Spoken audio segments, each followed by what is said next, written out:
All right, well, I am going to share a PowerPoint and get us started here.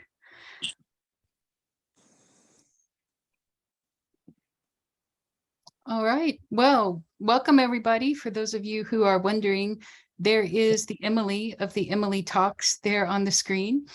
And she had asked me, because she's just a super nice human being, if I would share some of the things that I'm learning. So thank you, Emily, for spurring me on.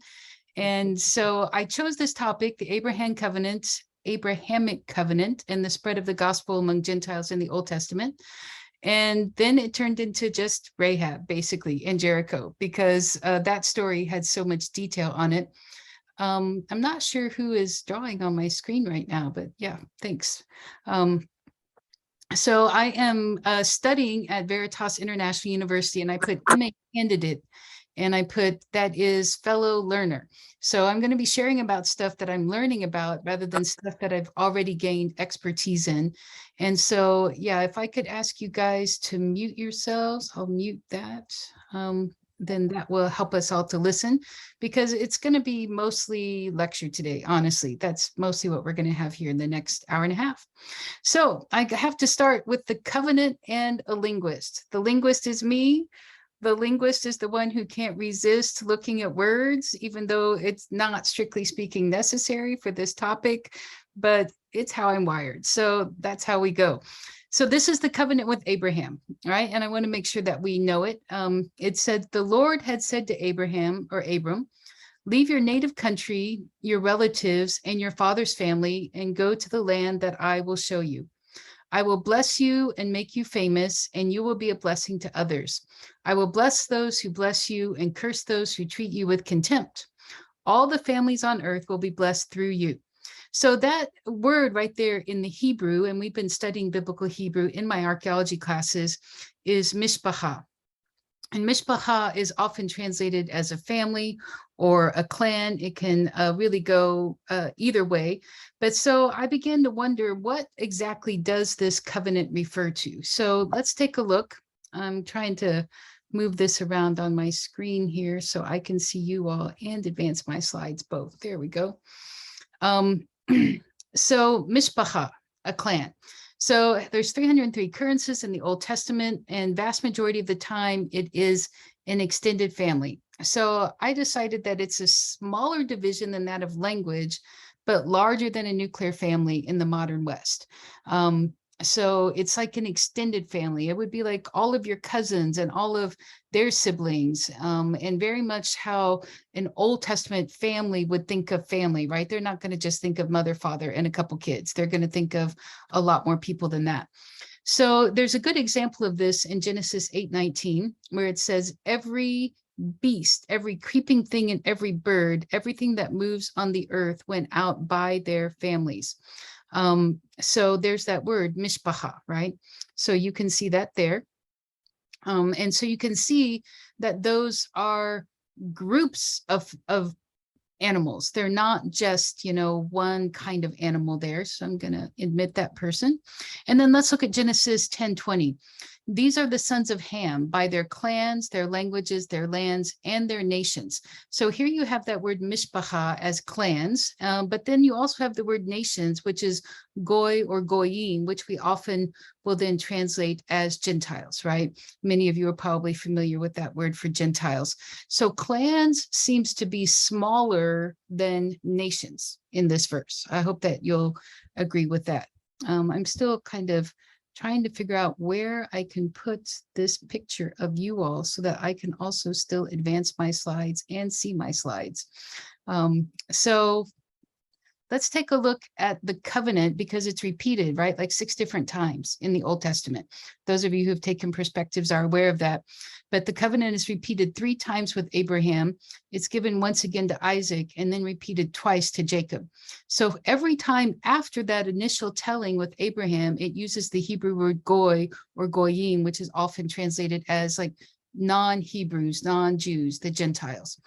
Isaac is the same, but Jacob uses that original word mishpacha and then also goy. So I think the conclusion is that we try to create too strong of a distinction between the word mishpacha and goyim.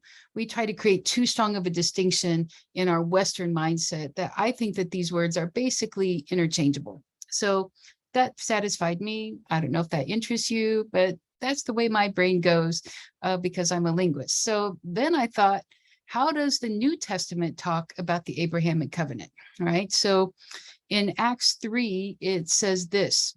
I'm going to read it off of my papers if I can. You are the sons of the prophets and of the covenant that God made with your fathers, saying to Abraham, in your offspring shall all the families of the earth be blessed. So Acts 3 gets translated as families of the earth, but we have the Greek word patria, and you guys, I'm sure, can hear pater, father, family, in that same root word that we have in English. So that sounds more like that extended family concept that they're translating it into the Greek.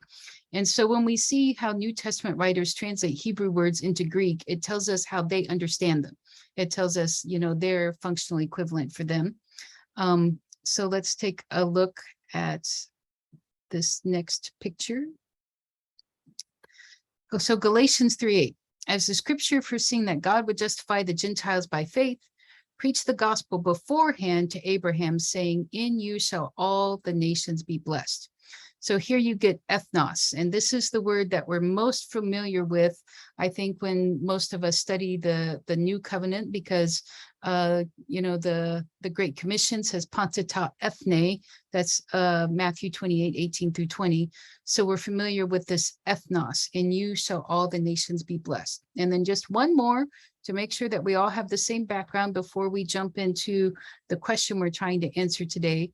In Galatians 3:14, and Paul's making a special point about Gentiles here, so that in Christ Jesus, the blessing of Abraham might come to the Gentiles, so that we might receive the promised Spirit through faith. So here you get ethnos once again, or race, and they translate it as Gentiles because Abraham is clearly, or Paul is clearly making a point about the Jews versus the Gentiles here. And so I think what we see here is that right from the foundations of history that God is creating, that God is reaching out to all the peoples of the earth, but we don't normally see too many Gentiles or non-Jews coming into the kingdom in the Old Testament, but there are some. And so I thought it'd be interesting for us to take a look at some of them.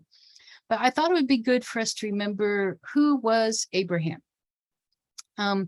Abraham, remember, he started over here in Mesopotamia, and he started in Ur, and he would have gone up and over what we call the Fertile Crescent, and then he would have been in Haran. This is Genesis chapter 10, right? He stopped in Haran for quite some time and actually waited for his father's lifetime to pass, and then eventually went down into what we know as the Promised Land, but what at that time was Canaan.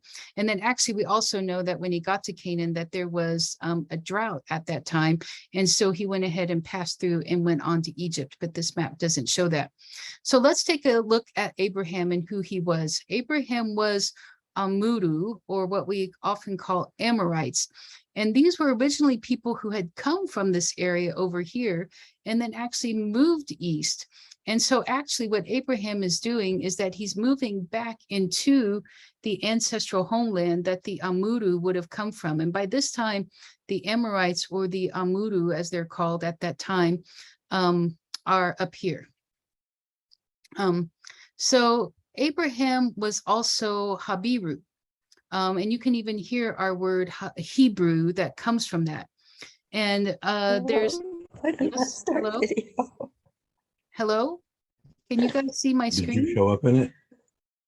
Yes. You guys can see my screen? Yes. Y'all good? All right, good. Because it sounded like there was a question coming in, so I wanted to make sure I was paying attention to that. So Habiru, can you hear that word Hebrew that we're eventually going to get from that root? But I think we often think of Abraham as like this, I don't know, sweet old man. I don't know how you picture Abraham, but actually Abraham was a prince. He was a king in a way, and that's why, you know, when you think about the story of Sodom and Gomorrah, when it said he had 300 trained men just ready to go. I mean, who has 300 trained men that are warriors just ready to go, right? That's not normal for us to think about that. And certainly if he were just a sheep herder, he wouldn't have 300 trained warriors ready to go. And he wouldn't have had a covenant, actually, of self-defense with the king of Salem, who was Melchizedek. And so he was a leader that had probably hundreds of people that he was responsible for and that were moving with him into this area. And that's actually helps to explain some of the things that you probably always wondered about Abraham and some of his stories. So I think we should kind of think of him as being tougher than we normally traditionally think of him. So let's just remember that Abraham was coming from outside that land and outside the area. So here's our core question. Did any Gentiles become followers of Yahweh in the Old Testament? And the answer is yes. There are at least 7 of them that are attributed in the Old Testament. So the first one I already mentioned is Melchizedek, who's the king of Salem, which is Jerusalem. You'll hear the Salem from Jerusalem in there. And Jethro, of course, a Midianite, who gives Moses some really good advice on how to distribute his workload at one point. You guys probably remember that story. And then Balaam, son of Beor, who lived in Upper Mesopotamia at Pethor, near Euphrates, in his native land. Well, I don't really know much about him at all, but you know, there he is. So we'll get to him in a later time. Then Rahab, a Canaanite from Jericho. And then this would be a really great story. Labayu, the king of Shechem, I think was probably a believer. And the biblical text doesn't say that, but there's some extra biblical text that would shine some light on that. So maybe we'll get to that someday. And then Ruth, the Moabite, right? So she's in the book of Ruth. And then Naaman the Syrian. And actually, I think we could do a whole presentation just on Naaman the Syrian. And maybe we will do that at some future time if you guys think this is interesting enough to do any more of these. We'll see how it goes. So I decided I would start with Rahab, and then I just got totally obsessed with Rahab. So that's what happened. We're only going to talk about Rahab and Jericho today because there is so much to talk about with Rahab and Jericho. And that's sort of why I wanted to study biblical archaeology, is because I wanted to do a deep dive into the text. So I hope you want to do a deep dive into Rahab and Jericho today, because that's really what we're going to do for the rest of today. So we're going to look at the text quite a bit.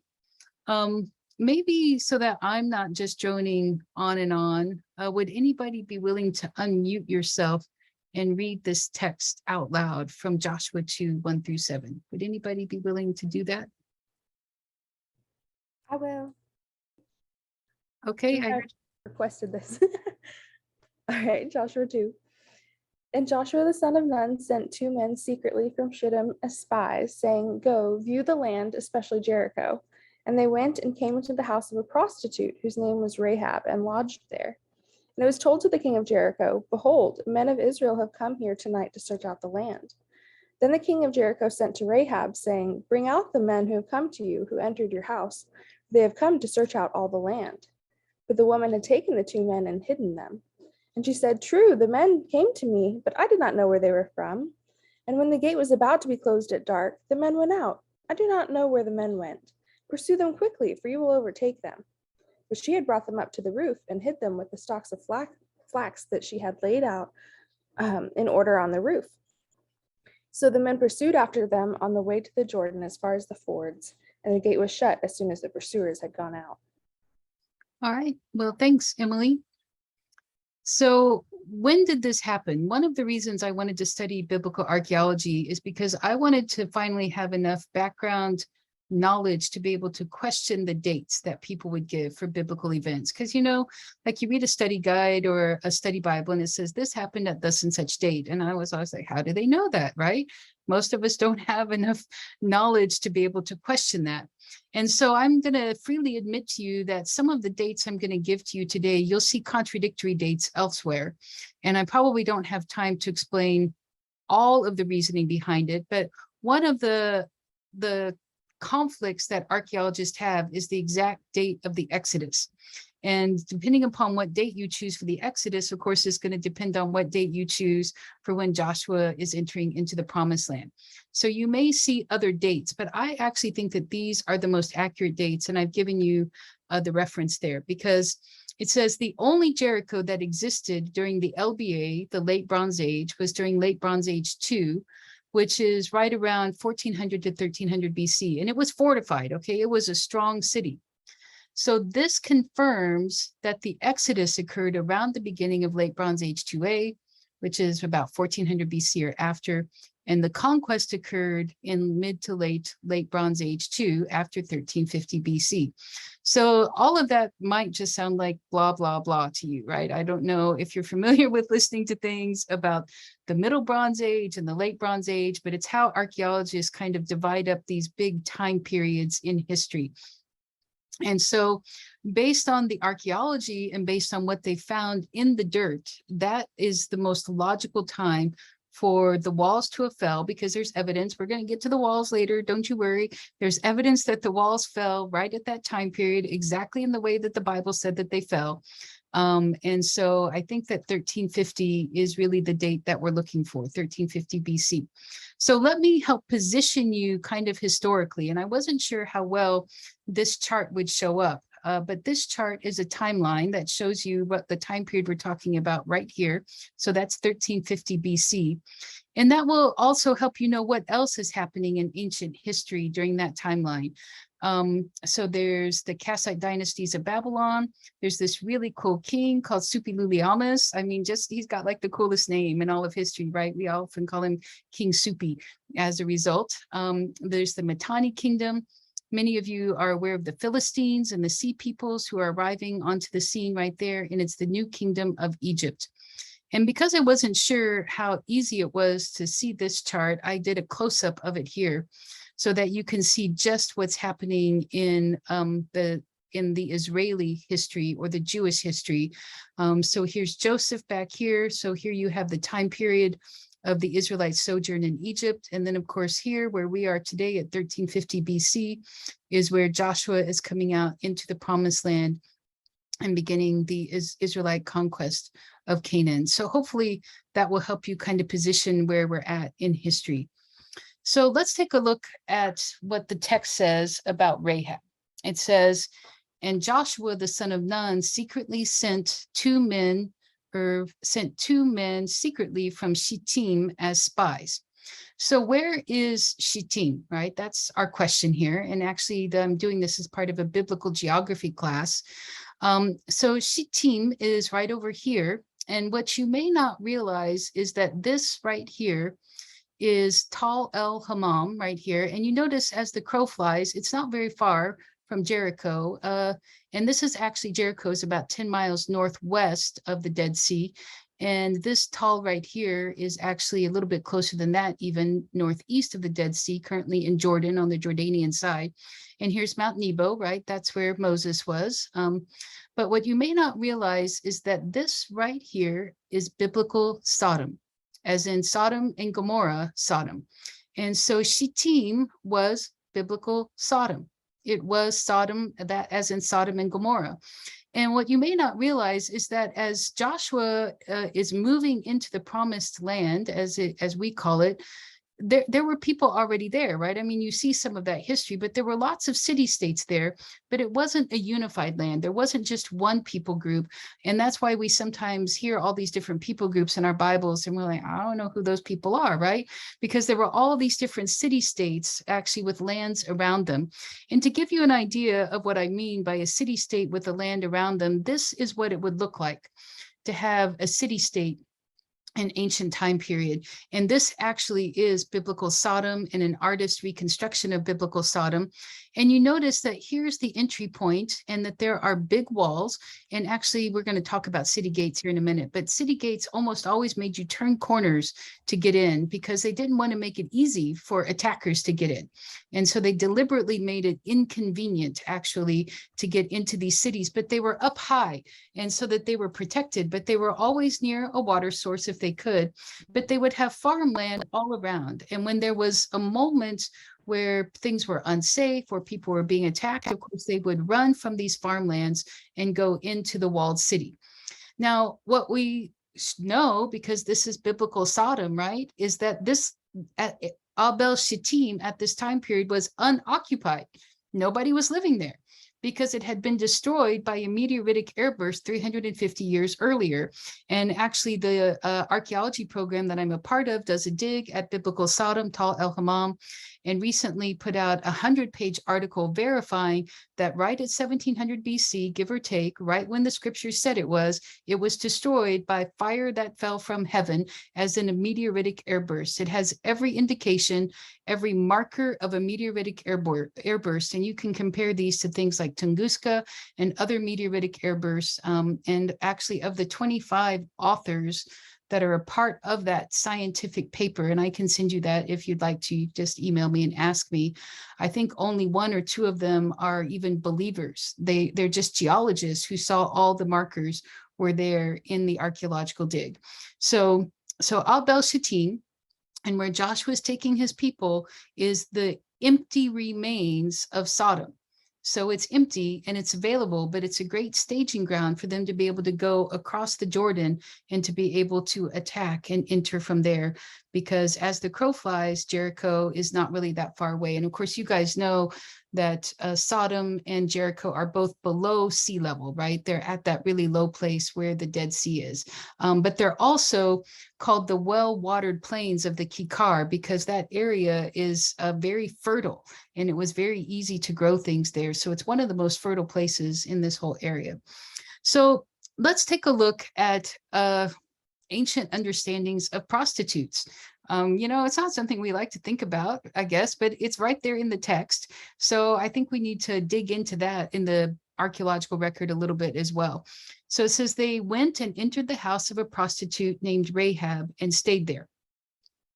So if we think of Rahab as being only a prostitute in the modern sense of the term, we should be like, hello?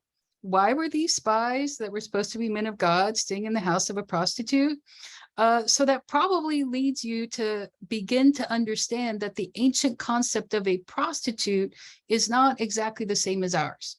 And why it wouldn't have been so scandalous, actually, for them to be in the house of a prostitute. So if you look at the Sumerian records for prostitutes, I probably don't need to go into these words too much, and I don't really know how to pronounce them anyway, let's be honest, right? But it is listed in one of the oldest professions dating back to 2400 BC.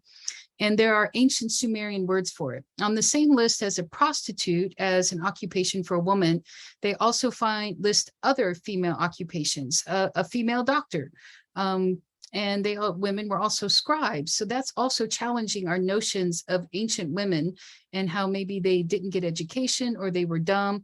In fact, one of the oldest remaining poems that exists was written by a woman who was in Samaria at about this time period.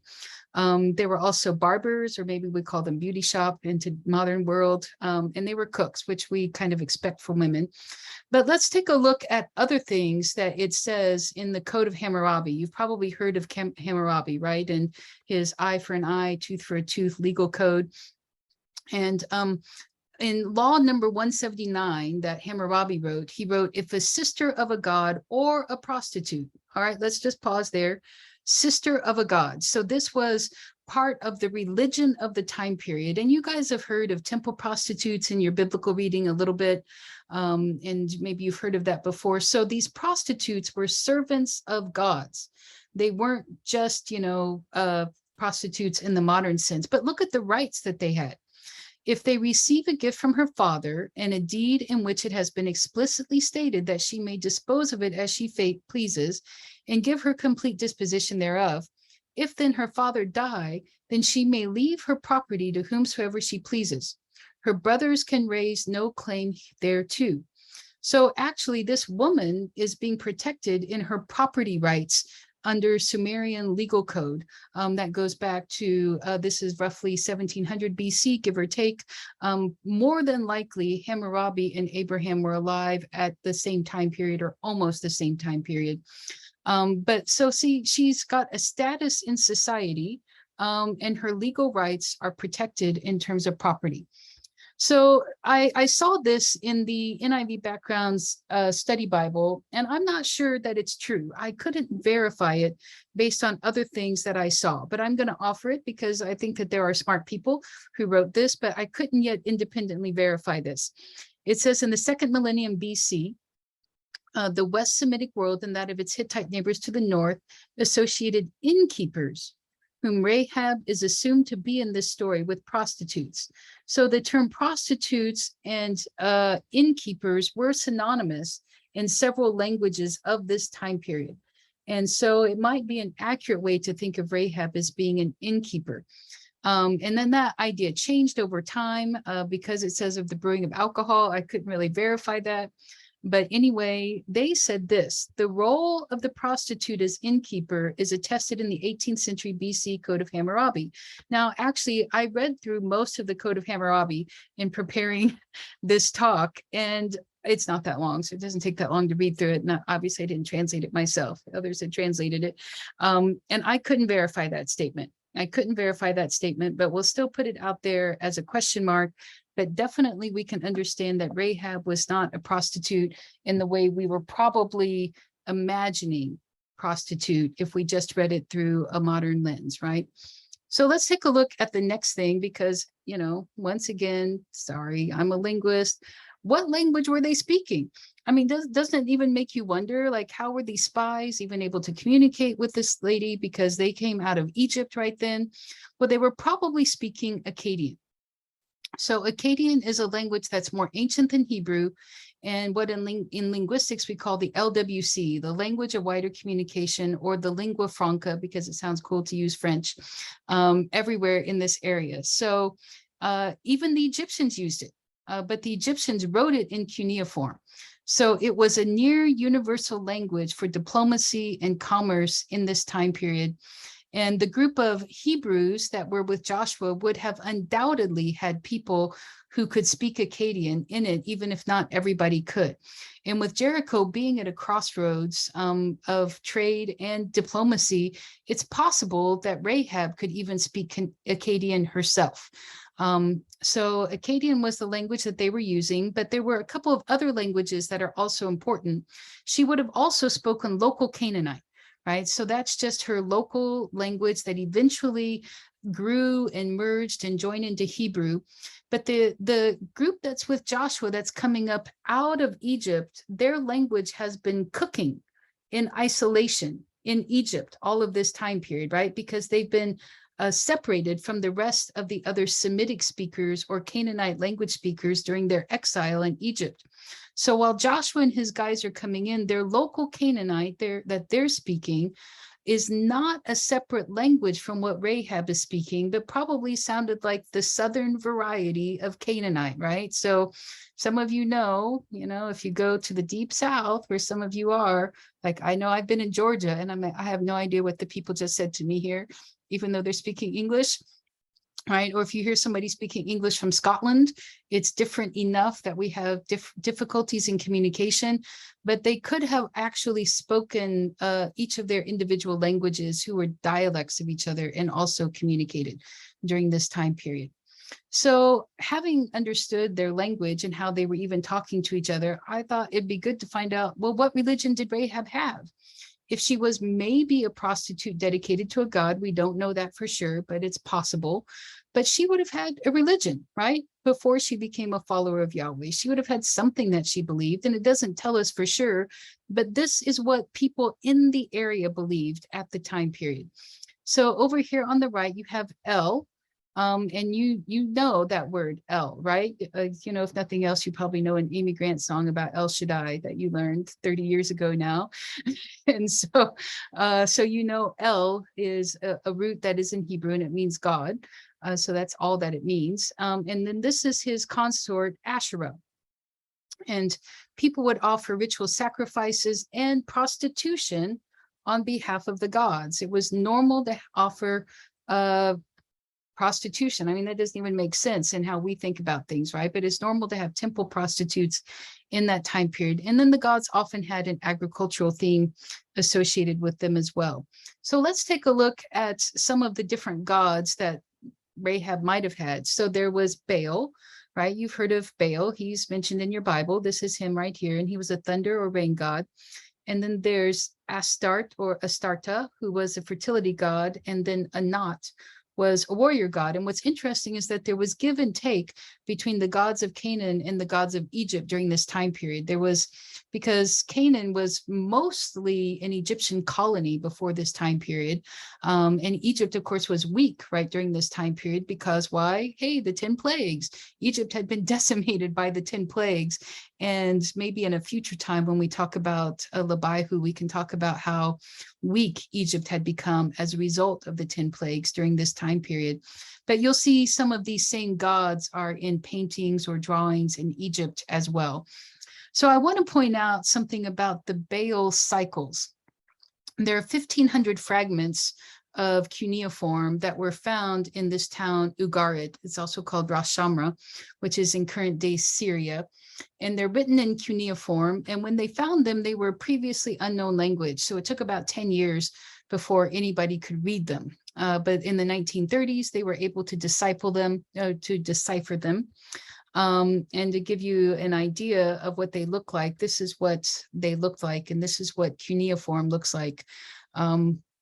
There are really only, I've been told, 2 people who are really fluent in cuneiform globally. And there are literally thousands of cuneiform tablets that need to be read. They are sitting in museums and nobody's reading them because basically nobody can make a living off of reading them. There's no money in reading them. And so they're just sitting there not being read. Literally thousands of them would be free for the taking for somebody to read them if somebody just had the skill, expertise, and time. But there you go. Maybe there's a life calling for somebody here who watches this. So what I want to make you aware of is this Baal cycle. And I don't want to get too lost in the Baal cycle, but I want you to recognize that Rahab would have had a series of stories that she believed, and probably a series of stories that she knew. So she wasn't some unsophisticated person who was just a blank slate waiting for the God of Abraham, Isaac, and Jacob to come along. So, here's a story that Yam wants to rule over the other gods, but Yam and Baal Hadad have a fight, and then they get help from this other guy. And so this is all, in those cuneiform scripts that we found. And we think that eventually these stories lead to the pantheon of actually Greek and Roman gods, and that these stories get morphed into the stories that become the stories related to the Greek and Roman gods. So I'm not going to go into the details here. That's not necessary. But I want us to not be thinking of Rahab as some unsophisticated blank slate, just waiting for some good God to come along, right? She had a complete worldview. She had a complete system of religion and belief, and may have even been a temple prostitute on behalf of one of these gods, or maybe she was simply an innkeeper. We don't know for sure. What we are pretty sure about is that she wasn't a prostitute as we would just think of prostitutes. All right. So then what did Rahab's house look like, right? What did her house look like? Because Joshua 2:6 says that she had taken them up to the roof and hidden them beneath the flax that she had laid out. This is a typical household. This household basically remains in existence, actually even up to the modern day in many places. So for thousands of years of history, people have been living in what are these often called these 4-room houses, but it's not exactly a 4-room house. But this is probably what her house looked like. So you come in through the front door, it's an open courtyard, and you would always have a loom over here. And we always find loom weights, these things down here at the bottom, because everybody needed to make their own cloth, right? And you'd have a taboon or an outdoor cooking space here. And then you would go, you'd have your animals, they could come in here as well, and you could keep them safe. You'd have storage areas over here. And then you would probably go upstairs to a second floor to sleep. That's probably where your bedroom was, on the second floor. But don't think of these as being dedicated spaces the way we think of, the bedroom space, the living space, as I want my library space, right? You use every space for everything. in this time period, but they probably would have slept somewhere up above and certainly would have used their flat roofs to dry things like flax, and so that the sun can come down and dry their crops. And of course, where I lived on the China-Afghanistan border for many years, their houses were basically the same as this today. So these houses still exist across the Middle East and across Central Asia today. So of course, the question that we're all wondering is, what were the walls like? What were the walls of Jericho like, right? And we're going to get into this in more detail. But they were two successive earthen ramparts crowned by a mud brick wall and sustained by a massive stone wall. And so this you get from the Italian-Palestinian excavations, and we're going to talk a little bit about Lorenzo Negro and his excavations here in a little bit. But you can begin to see what some of these walls would have been like and how they would have been piled up. But of course, what we want to know, this right around here is a road. It's a road going inside the outer wall is what you're seeing here. And you're seeing storage rooms that butt up against that road. And you may be able to see that there's another wall here and then some more space, right? So let's take a look at an excavation drawing from Tal El Sultan, which is what Jericho is called, and this is 2016. Now, this is actually a dig that is older than the time period of Rahab. Okay, I recognize that, but there's a couple of key things I want to point out here. Look that there's a double city wall. See, there's two walls here, and notice that there are dwellings right up against that wall, exactly as the story says we would have to have for the story to unfold in the way that the Bible says that it would. And then there's also a palace. This is a very sophisticated culture. I mean, this is already hundreds, if not thousands of years before Rahab's time, that they already have a palace and a highly developed neighborhood system inside, and a double wall system. And then I'm going to point out that they also had a spring inside as well, because that's going to be critical to understanding this story as well. So that's just a close-up of that you just saw, so that you can see that there are homes right up against the city wall right there. So you can see that.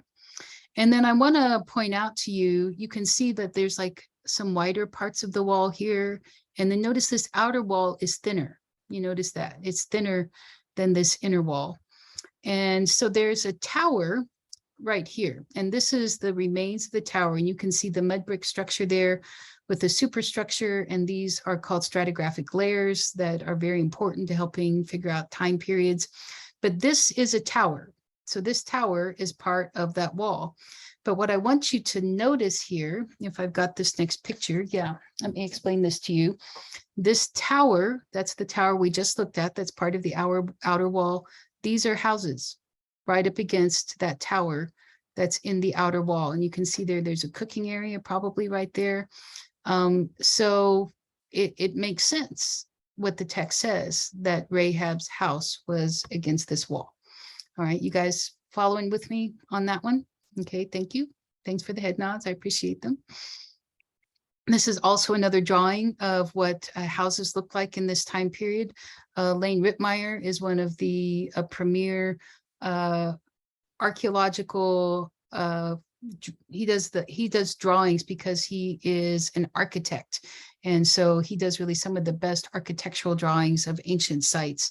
And you can see a house. This is actually Tal El Hammam, which is biblical Sodom, but it's very similar to the house that Rahab would have lived in. And see, there's a courtyard, and there would have been steps that went up to her roof right there. And you can see right here that there's a road, and it's very close to the tower at Tal El Hammam, but not right up against it, the way it is actually at Jericho. So it says that the guys went out the gates and then they were closed at night, right? So let's take a look at that text, Joshua 2:7. So the king's men went looking for the spies along the road leading to the shallow crossings of the Jordan River. And as soon as the king's men had left, the gate of Jericho was shut. So my question then is, what were those gates like? And actually, we haven't found the gates of Jericho so far, but we can analyze what similar gates were like. And notice it also says that they had to find the shallow crossings, right? You guys know that this was a time when the river was running high from texts we're not looking at today. And so that God had actually miraculously stopped the Jordan River. And by the way, that's been documented at other time periods in modern history, that the Jordan River does sometimes stop. It stopped due to earthquakes. It stopped due to different things that happen with erosion. So it is not unprecedented, even in modern history outside of a miracle, for the Jordan River to stop its flowing. So it is completely plausible, even outside of a miracle, that the Jordan River would stop flowing, although it's fine in my estimation to just see a miracle of God that happened on that day, but just FYI, right? So what did the gates look like? So I'm sure you were hoping to learn about 6-pier Bronze Age city gates today, and you are. Lucky you.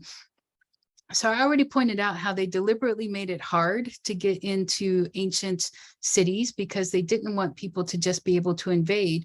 And so they had these multiple rooms that would be on these gates. And you see these little dots right here. These are where doors would be. And you notice that there's 2 sets of doors, so that when the city was under siege or being attacked, they could close 2 sets of doors. And this also explains other stories, for example, right? Why Lot was able to sit in the city gate, why Boaz was able to sit in the city gate. So it'll help you to see that there were rooms off to the sides of these city gates, and they were often used to carry out city business. It's often where they would hold court, where they would bring in taxes, where they would do all sorts of different city business. And then this would be steps so that you could go up into a tower to get to that second level so that you could defend your city if you needed to. Now, this is, a pretty good one here where you have 6 piers. So 1, 2, 3 on each side is 6. So that's how you get 6. But sometimes they were less than that. And sometimes they had different kinds of construction. So this is at Shechem, this is at Hatzor. But this is probably what the gate at Jericho would have looked like. We haven't found it yet, but that's how gates looked. And to give you another idea of what the gate looks like, here's a Middle Bronze Age gate. I know we're looking at Late Bronze Age, but you would have the gate in the middle, and you would have had anchor walls. You would have had seams. You would have had normal foundations that would have been there as well. To give you an idea of what another gate looked like, this is the Tal El Hammam gate, and what it probably looked like. They were actually often in Tal El Hammam, it looked like they probably even had a market inside the gate. And some Greek cities even had a market right inside the gate. And then I think I've got a couple more pictures of, so there's the inside of the gate. So you notice people are walking in, and notice that there's piers, there's these columns inside right here. And notice that they make you make a turn inside the gate. Well, they want to make sure that chariots and horses can't get in too easily. We usually think of commerce. Let's make the gate straight on so we can get that business flowing. But they're normally thinking of let's protect ourselves from invasion. And then you notice there's a multi-level tower here with cutouts so that they could defend their city if they needed to against invaders. And so I think I have one more picture of a reconstruction of a gate that's been done in Israel. So give you once again an idea of what a gate might have looked like. So when they arrive, there's suddenly conversation about Sihon and Og, or Sihon. Right? We don't know for sure actually how Hebrew of this time period was pronounced. So we can just make stuff up. And the Amorites, and who were they? Now, at risk of being a little bit tedious, we're going to get into some detailed text here, but I'm going to ask Emily if she would unmute herself and read this text for us, because I've been at it for a while, and help their ears to get a break. All right. Sounds good. Before the spies went to sleep that night, Rahab went up on the roof to talk with them. I know the Lord has given you this land, she told them. We are all afraid of you. Everyone in the land is living in terror. For we have heard how the Lord made a dry path for you through the Red Sea when you left Egypt. And we know what you did to Sihon and Og, the 2 Amorite kings east of the Jordan River, whose people you completely destroyed. No wonder our hearts have melted in fear. No one has the courage to fight after hearing such things. The Lord your God is the supreme God of the heavens above and the earth below. All right. Thanks, Emily. So this gives me a chance to get into a little bit of anthropology and missiology. There's 2 different ways, or 3 different ways to categorize cultures. I mean, there's dozens of different ways, but this is a big way to categorize cultures. And Most of us in the West come from a guilt innocence culture, and we read the scriptures through a guilt innocence lens. But actually much of the world, but including both the Old and the New Testament, are written into an honor shame culture. And for them, those verses about how God will remove our shame and how God will restore our honor are more important and hit their heart in a closer way than they do our hearts who come from guilt innocence cultures. But there's also another one, and it's called a fear power. And we see that at play right here in what Rahab says, right? So keep in mind that if she was involved with those gods that we looked at earlier, what her entire life is in fear of what the evil spirits are going to do and trying to gain power over those evil spirits by making offerings to these gods who are supposed to keep her and her people safe. So that's why she says basically in that text, if I'll just go back to that slide for just a minute, hey, we've all heard what your God is doing. And therefore, because of that fear, we know that your God is the best because your God is the most powerful of all of the gods. And so we often think of these as being power encounters. And you can see that she's operating out of that particular worldview of fear and power. She's not thinking about, hey, I need somebody to remove my guilt, right? That's not what she's thinking about. She's not thinking I need somebody to remove my shame. She's thinking I need to be safe. That's what she's thinking about. And that's what she's seeing. Your God is more powerful than ours. So therefore, we're not even going to try to fight you guys. That's why she decides to believe in the God of the Hebrews, is because of her fear and her need for power over that fear. And so we need to keep that in mind when we're reading the different parts of scripture, the different kind of motivations that are often at play. So if you take a look here at this slide, notice that you have this Amorite territory over here on this slide, and you have Sihon probably territory here, and Og's territory up here. But this Amorite territory is actually all of this territory over here, because the word Amorite is a really big word that refers to lots of different people. So I want to have us look, I think, at just a couple more maps here that will help you to see that in a little bit more detail. Remember, I already mentioned the Amuru before, and the Amorites, and they lived in Mesopotamia, and they spoke a Semitic language. So a Semitic language means it's like Hebrew, but not quite Hebrew yet. And they were pressured by the Indo-Europeans who are up here in the Mitanni kingdom, and they're also pressurized by the Hurrians coming down. And so their language is in a process of change during this time period. So we can actually document that. And although the Amorites were herders, they did live in settled communities. They weren't just wandering nomads either. So when the scriptures talk about Amorites, they're actually talking about a wide swath of people that live all over this area. And of course, they don't live here because this is desert. That's why they're not there. It's hard to live in that area. But of course, they're specifically talking about the Amorites that live here on the Jordanian side of the Jordan River today. And just to make sure that you caught it, here is King Sihon's territory. It's former territory, right, by now, because of how things have gone for him. And it's the former territory of King Og up here. And so you see eventually the Israelis or the Hebrews settle into this area. And it even shows you on this one which tribes settle into those areas over time. But I want you to notice here is Abel Shittim, which is Israel's camp. And here's Jericho. And here's Madaba. Probably some of you have heard of Madaba and the famous church that's there. Dibon is also mentioned in scripture. You may be familiar with that. Moab is mentioned. Notice that there's this Arnon River mentioned here. And what we're about to do, I'm just going to warn you, is we're about to read a long passage of scripture, because I want you to see how the Bible is a geography textbook. And if the Bible were just made up to be like a teleological legend, as they say, just a quaint story so that we can know how to follow God rather than actual history, it wouldn't be written like this, because these things are all verifiable. And if you look at the discourse analysis of texts of the time period, these texts scream out, this is authentic history, not made up stories dozens or hundreds of years later.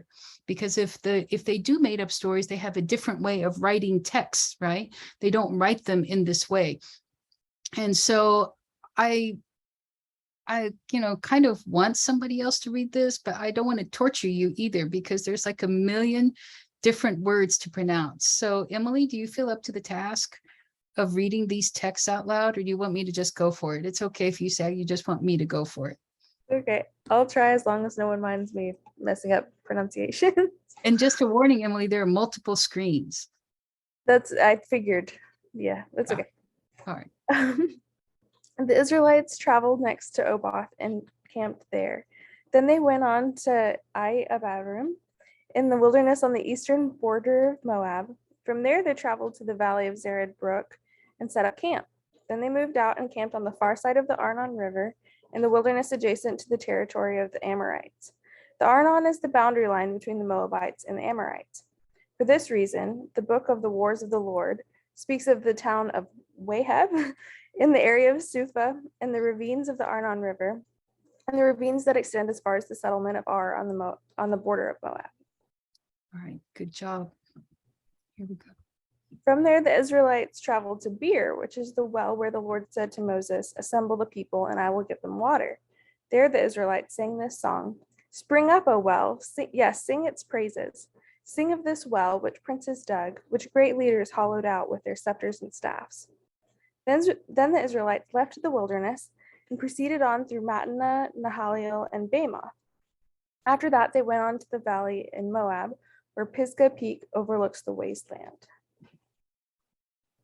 The Israelites sent ambassadors to King Sihon of the Amorites with this message: "Let us travel through your land. We will be careful not to go through your fields and vineyards. We won't even drink water from your wells. We will stay on the king's road until we have passed through your territory." But King Sihon refused to let them cross his territory. Instead, he mobilized his entire army and attacked Israel in the wilderness, engaging them in battle at Jahaz. The Israelites slaughtered them with their swords and occupied their land from the Arnon River to the Jabbok River. They went only as far as the Ammonite border because the boundary of the Ammonites was fortified. So Israel captured all the towns of the Amorites and settled in them, including the city of Heshbon and its surrounding villages. Heshbon had been the capital of King Sihon of the Amorites. He had defeated a former Moabite king and seized all his land as far as the Arnon River. All right, Emily, well done. Good job. I'm going to just give you a little round of applause. You've powered through that really well. So that's what Rahab is thinking of. She knows this story. She's heard this story on the ancient gossip trail, basically, right? They're like, hey, do you hear what's happening over there with King Sihon and Og? We better watch out for those guys. So the only way we know what Rahab is thinking is by looking in the book of Numbers, or as is often the case, I forgot a slide. We'll just keep going, okay? We'll skip past that slide and we'll get the summary telling in the book of Deuteronomy. So this is the same story, different book of the Bible, but same story. So Emily, do you think you're up to a Deuteronomy reading? You're doing great so far. Thanks. Moses continued. Then the Lord said, "Now get moving. Cross the Arnon Gorge. Look, I will hand over to you Sihon the Amorite, king of Heshbon, and I will give you his land. Attack him and begin to occupy the land. Beginning today, I will make people throughout the earth terrified because of you. When they hear reports about you, they will tremble with dread and fear." All right, we'll keep reading the stories. Moses continued. From the wilderness of Kedemoth, I sent ambassadors to King Sihon of Heshbon with this proposal of peace. "Let us travel through your land. We will stay on the main road and won't turn off into the fields on either side. Sell us food to eat and water to drink, and we will pay for it. All we want is permission to pass through your land. The descendants of Esau who live in Seir allowed us to go through their country, and so did the Moabites who live in Ar. Let us pass through until we cross the Jordan into the land the Lord our God is giving us." But King Sihon of Heshbon refused to allow us to pass through, because the Lord your God made Sihon stubborn and defiant, so he could help you defeat him, as he has now done. One more. Then the Lord said to me, "Look, I have begun to hand King Sihon and his land over to you. Begin now to conquer and occupy his land." Then King Sihon declared war on us and mobilized his forces at Jahaz. But the Lord our God handed him over to us, and we crushed him, his sons, and all his people. We conquered all his towns and completely destroyed everyone, men, women, and children. Not a single person was spared. We took all the livestock as plunder for ourselves, along with anything of value from the towns we ransacked. The Lord our God also helped us conquer Aurora on the edge of the Arnon Gorge, and the town in the gorge, and the whole area as far as Gilead. No town had walls too strong for us.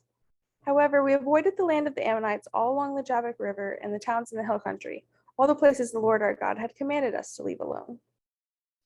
All right, so I want to point out a couple of things. This has got a lot of geography, right? There's a lot of geographical place names, rivers, and they're all verifiable. We can find, I mean, not every single one have we been able to find, but the vast majority of them we've been able to dig up, been able to find, they still exist, we can identify them. Plus, there are Egyptian engravings that also verify these places. So they come from outside even the biblical text.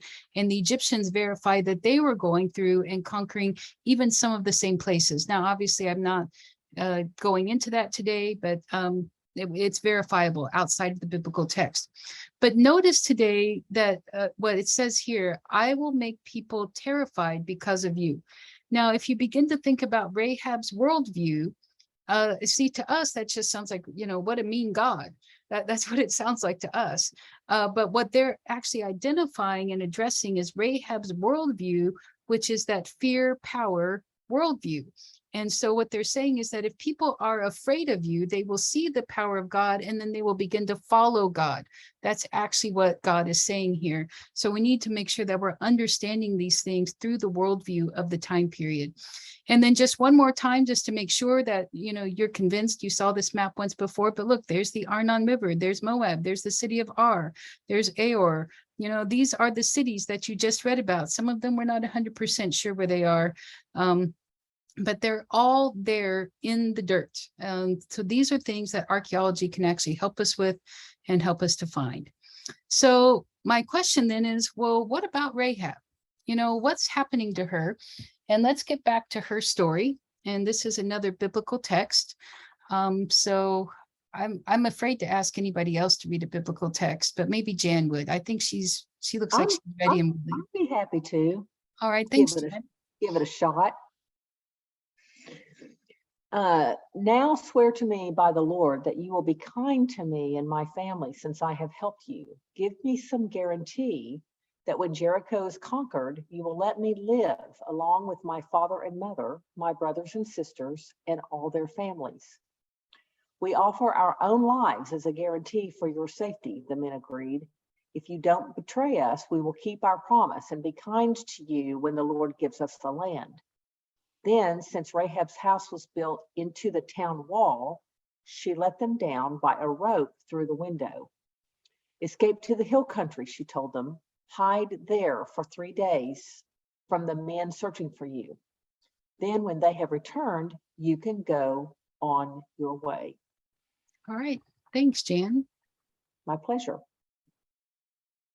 Right. So when you see a detail like 3 days in the text, that stands out to me. Do they say that just because it's true? Yes.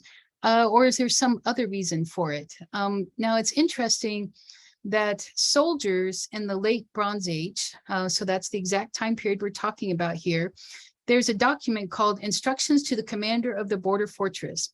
It specifies this length of time, 3 days, for the pursuit of the enemy, followed by the demand that any officer who does not kill this enemy must be turned over to the king for punishment. So this provides a precedent for Rahab's advice to Jericho's enemies and a measure of her personal risk in not surrendering the spies to Jericho's leadership. So when she says go hide for 3 days, she's probably aware of the instructions that the army is under. And she knows that they're required to search for 3 days. And that's probably why she says 3 days. So just a brief reminder here that this is where, you know, her house is more than likely. You're on this northern edge of Jericho, and there are houses in the city wall that we've been able to find. But look at this. It says in Joshua 2, 23 through 24, then the 2 spies came down from the hill country, crossed the Jordan River, and reported to Joshua all that had happened to them. The Lord has given us the whole land, they said, for all the people in the land are terrified of us. So if we take a look at this map, and you see that there's the wilderness out in this area. And of course, remember that Jericho is below sea level. And from Jericho, you would go up into the mountains and you would go up into what's called the hill country of Judah. And then actually it goes north to south on this ridge right here. And then you have this other land here called the Shephelah, which is the foothills. And then you have this lower area along the plains. And so it says that they came down from the hill country and then crossed the Jordan River, which is exactly what you would expect to happen given the geography of the region. And you notice that they said, all the people in the land are terrified of us, right? And so what that means is that the land is ready to be conquered, but it also means that in this fear, power, fear worldview, the land is open and perhaps ready to believe in a new God, a God that's stronger than their God. So let's take a look for a minute, just because I couldn't resist, at Rahab in the New Testament. So, you know, just because we have this little incident here doesn't necessarily mean, right, that she became a believer. It just means she was nice to the guys and let him go. And, you know, who knows what happened to her after that, right? Well, we do know, actually, because of how the New Testament interprets the story of Rahab. So let's remember that in Matthew chapter 1, that she's in the genealogy of Jesus. So Salmon was the father of Boaz, whose mother was Rahab. So here she ends up in the genealogy of Jesus. And then it says it was by faith that Rahab the prostitute was not destroyed with the people in her city who refused to obey God, for she had given a friendly welcome to the spies. So Hebrews 11 puts her in the Hall of Fame, as you probably know, and categorizes her as a woman of faith. So Hebrews interprets this story, yes, it does, but it gives us her motivation. From the biblical perspective, her motivation was faith. And then in James 2, I gave you a little bit of context so that you could see this James 2 passage. It says, don't you remember when our ancestor Abraham was shown to be, shown to be right with God by his actions when he offered his son Isaac? And then it goes on and it says, Rahab, the prostitute, is another example. And she was shown to be right with God by her actions when she hid the messengers and sent them safely away by a different road. Just as the body is dead without breath, so also faith is dead without good works. And so the New Testament says that her good works are evidence of her faith. And so she ends up even in the Faith Hall of Fame in the New Testament. So let's dig in this last section. What about the walls? And I'm just going to point out to my friends who know me, I did get a chance to include an interrobang in this presentation. It's one of my favorite symbols of punctuation that are a real symbol of punctuation. You don't just make them up, but it's an exclamation point and a question mark put together. It's a highly underutilized symbol of punctuation. So thanks for letting me use it. So back to our story, right? We're in the story of Rahab and Joshua 6:20. So this is the famous one that we all know from children's Sunday school, that we act out, that the kids love acting out, this scene right here. So the people shouted and the trumpets were blown. As soon as the people heard the sound of the trumpet, the people shouted a great shout and the wall fell down flat, so that the people went up into the city, every man straight before him, and they captured the city. So then the question is, did Jericho's walls really fall?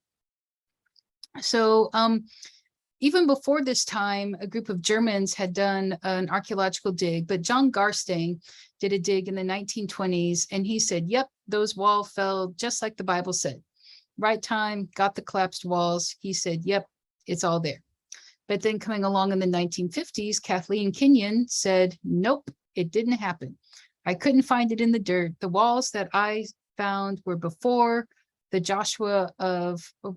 Jericho of Joshua's time. The walls were too old. Kathleen Kenyon said no. So this is why if you read about Jericho, you'll hear widely differing opinions about whether or not Jericho, really did have the walls fall. But I want to point out that Kathleen Kenyon was a long time ago now, in the 1950s. And her work has been researched by many more much modern, better methods, although Kathleen Kenyon had pretty good methods, but they've been able to do a lot more digging in the modern time period. And the primary dig now has been done by the Italians, led by Lorenzo Negro in the 1990s, and he's still writing and publishing. And he says, yes, there was a wall in Joshua's time, and the wall that I found from Joshua's time fits exactly what the Bible says about the wall in Joshua's time. And what's interesting to me, actually, is that actually a lot of Kathleen Kenyon's own work verifies what the scriptures say. It's just that she made a dating error that has now actually been refuted by multiple different archaeologists in modern time. Although Kathleen Kenyon was a very respected archaeologist, in fact, many methods that archaeologists use today, she pioneered in them. But not archaeologists, you know, even a good one isn't perfect every time.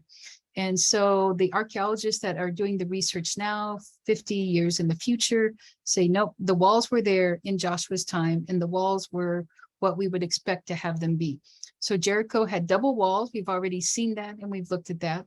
So there was a retaining wall that was 5 meters high. That's what translating into American numbers, right? 12 to 15 feet. But of course, when you do archaeology, you measure in meters like the rest of the world does.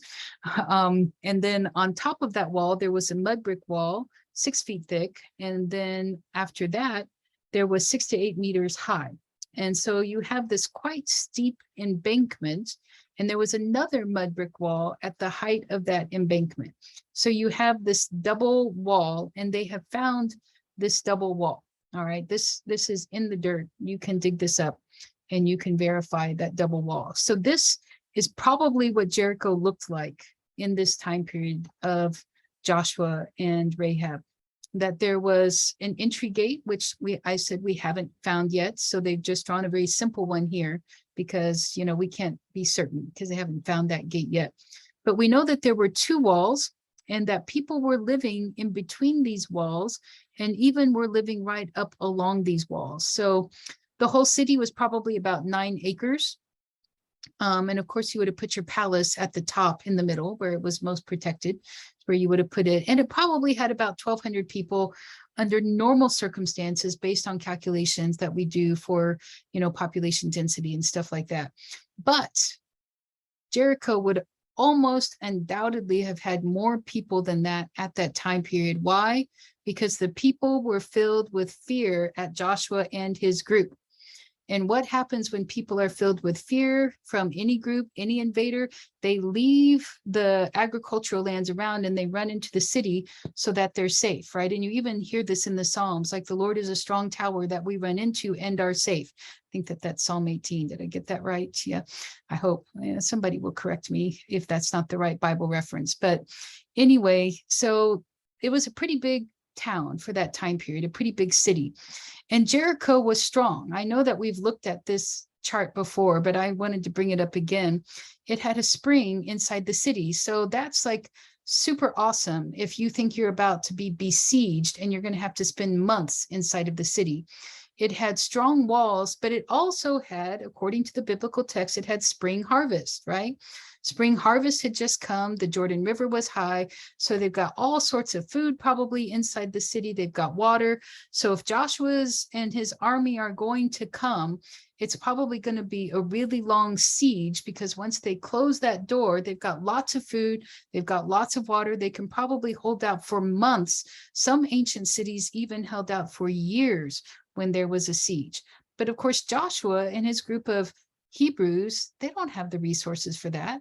They don't have the capability to pull off that kind of a siege. So let's look at what Kathleen Kenyon had to say about those walls. This is one of her drawings. And Kathleen Kenyon said that there were fallen red bricks piling nearly to the top of the revetment. That's the wall. These probably came from the wall on the summit of the bank, the brickwork above the revetment, which says, in other words, there were 2 walls, and the upper wall actually fell down and fell even over the lower wall. And so that's why she's drawn this lower wall is still there, but the upper wall is gone. And the scriptures itself say, of course, that they gave a loud shout and the wall collapsed. And so everyone charged straight in. Well, look at that. When the upper wall falls down, this is what Kathleen Kenyon found. It creates a ramp. It creates a perfect ramp when that upper wall falls so that human beings can just walk right up and walk right into the city at that point.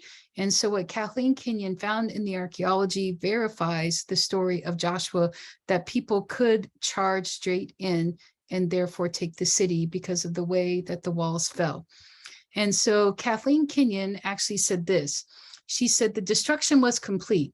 Walls and floors were blackened or reddened by fire, and every room was filled with fallen bricks, timbers, and household utensils. In most rooms, the fallen debris was heavily burnt, but the collapse of the walls of the eastern rooms seems to have taken place before they were affected by the fire. So you notice that there was a fire that went through as well, and she's commenting on that fire. And actually, the biblical text talks about that fire, right? So Jan, would you be willing to read again for us? Would you be willing to read this Joshua 6 passage? I'm happy to. Joshua 6:22 to 23. But the two men who had spied out the land, Joshua said, but to the two men who had spied out the land, Joshua said, go into the prostitute's house and bring out from there the woman and all who belong to her, as you swore to her. So the young man who had been spies went in and brought out Rahab and her father and mother and brothers and all who belonged to her. And they brought all of her relatives and put them outside the camp of Israel. And so the question I have in my mind, and it might be the question you have in your mind, is how is her house still there? Right? If the walls have fallen and her house was against the wall, then how is her house still there? How can they go to her house and bring out her people? So this is something that I also think is really cool, is that during a German excavation in 1907 and 1909, they found a section of the wall in the northern part of Jericho that had not collapsed. The walls there were only 1 brick thick, which indicates it was a poor part of the city. So perhaps this is where Rahab's house was. And actually, if you remember those drawings I showed you from Lorenzo Negro, it showed that that's where the neighborhoods were that were right up against the wall. They were in that northern part of the city, in the northern part of his drawings. And so it seems that, yes, the walls did fall and they were able to go right in. And also at the same time, that Rahab was safe inside of her house. And so both of those things seem to be true and both seem to be verifiable in the archaeology. So you might also remember that Israel, at that point, Joshua and his troops burned the city, right? It says that they burned the city, and Kathleen Kenyon found the evidence of that burning. So they found, why are these jars of grain important? Like, why do we care about charred grain that they found in jars? Well, actually, it helps verify parts of the story. So the Battle of Jericho occurred in the spring of the year, so the jars were full, right? That's what you would expect. And sure enough, the jars were full. The siege of Jericho was only 7 days in length, and if the siege had been long, the jars would have been empty, right? If there'd been a long siege, they would have eaten that grain. So we know that they had just harvested, and soon after the harvest, this burning happened. And then we also know that the city of Jericho was devoted to the Lord for destruction, and the Israelites were not to take the plunder. So the grain was burned rather than taken for valuable food. Under any kind of normal conquering situation, unless you have an instruction from the Lord to not take it, you're not just going to burn grain. That's food, right? You're going to take that food and you're going to eat it for your own people. So the fact that we found these jars full of burned grain actually verifies several significant elements of the text and several significant elements of the story, so that those jars of burned grain just line up right with the text. And so that's actually what I had prepared for you all today. That was already a lot of information, but I did finish about when I thought I would, which surprised me because I really had no idea how long any of that was going to take because I had never done it before. But I want to let you guys know that the best book on biblical archaeology is this one, and it's easy to read. I've given it to a couple people here on this Zoom room right now, but I would recommend that you purchase it. The articles are short, they're easy to read, they'll give you a lot of insight into your Bible. The guy who wrote it is the head of my archaeology program that I'm a part of through Veritas International University. It is the world's largest biblical archaeology program at this point. And I'll just do a little plug for it. You can do most of it online, not all of it, but I really am enjoying it because I'm enjoying studying my scriptures and learning them in a whole new way. And I hope that you're enjoying me sharing with you what I've been learning, and that hopefully it gave you some insight into the scriptures that you're reading today. And so I'll just stop my screen share and we can do a little question, but I can't guarantee I can answer your questions, but I could try if you have any. So I'll just stop there. Let's see if anybody wants to share or talk, give feedback.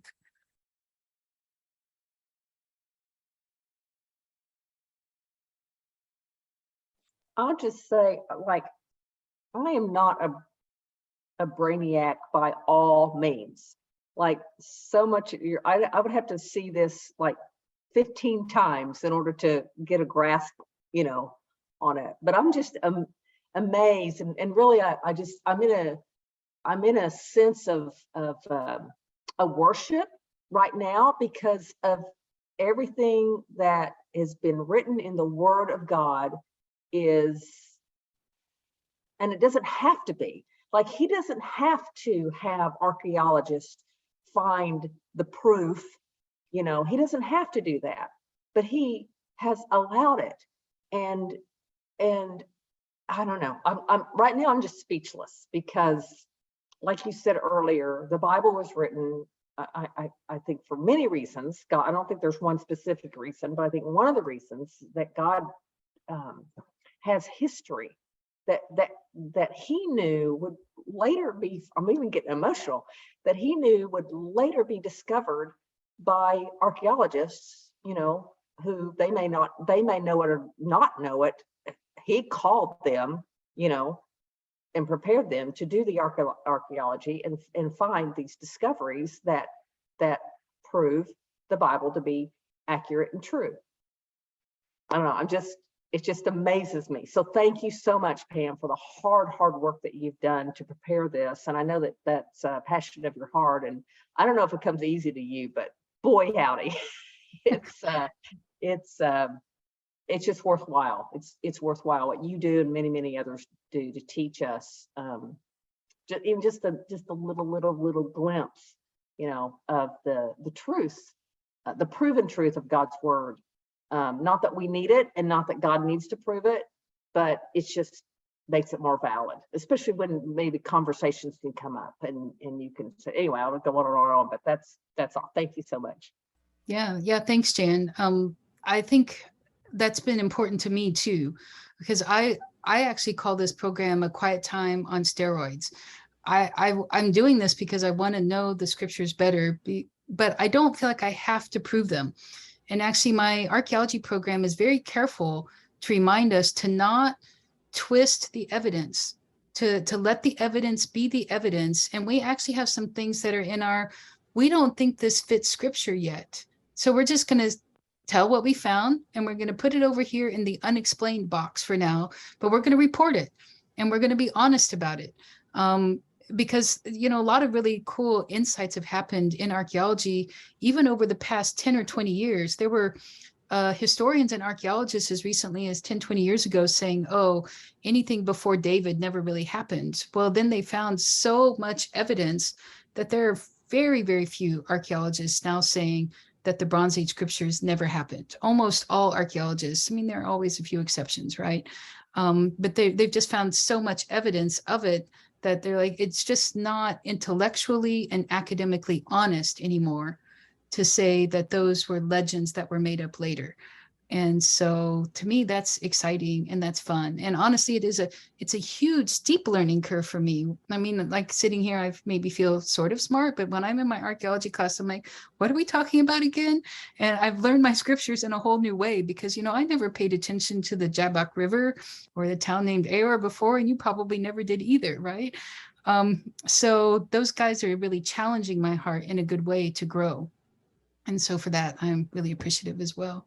So Irene, it looks like you unmuted. Are you wanting to say something? Yes, different things. First, thank you so much for doing this. It's absolutely excellent. And whenever you get the recording out there, I definitely have some people already in mind that I want to share this with. You're forever just led by your heart, but just so, I mean, this is awesome academically. I mean, it stands up as proof that the Bible appeals not just to the heart, but also the mind.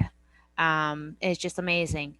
I did have some comments. I love the fact that you include slides where you address, you know, the NIV slide that you're like, you know, I'm not sure where these sources, you know, how they came up with this sentence or how they came up to this conclusion. You know, I like the fact that you address Kathleen Kenyon, you know, these little sources that are part of your presentation that also are something worthy to address, you know, that we're not quite too sure how this paints the bigger picture, but we can also see it as further proof that it does ascertain what you're presenting.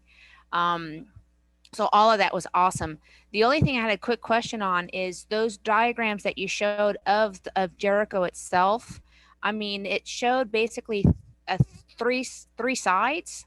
And so what would have been on the back side? Is that actually the hill country itself? I'm kind of, like Jan said, I'm going to have to go back and relook and restudy, because there is so much here that, of course, was never unpacked in a Sunday morning Bible study. But just the drawings itself, is it looked like there were 3 walls, and yet we know that Joshua's men went around. I mean, so I don't know if you could speak a little bit more to that. Well, the archaeological rendering is incomplete because they hadn't dug that side. So they can only draw what they've dug. And so that's why that side is just open, because it's just unknown to them at this point. So that's why it looks the way it does. Okay, cool. But basically, yeah, you could actually go all the way around. Yeah, and so I showed you that today. other picture, and I will also point out that technically that drawing from Lorenzo Negro was from an earlier pre-Joshua time period, which I did point out.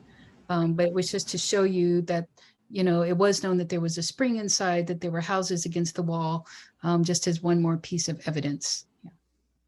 Cool. Very well. Thank you so much. Thanks. Well, I'm going to stop the recording so that if anybody's a little bit scared, then you can comment after I stop the recording. How's that? Thanks for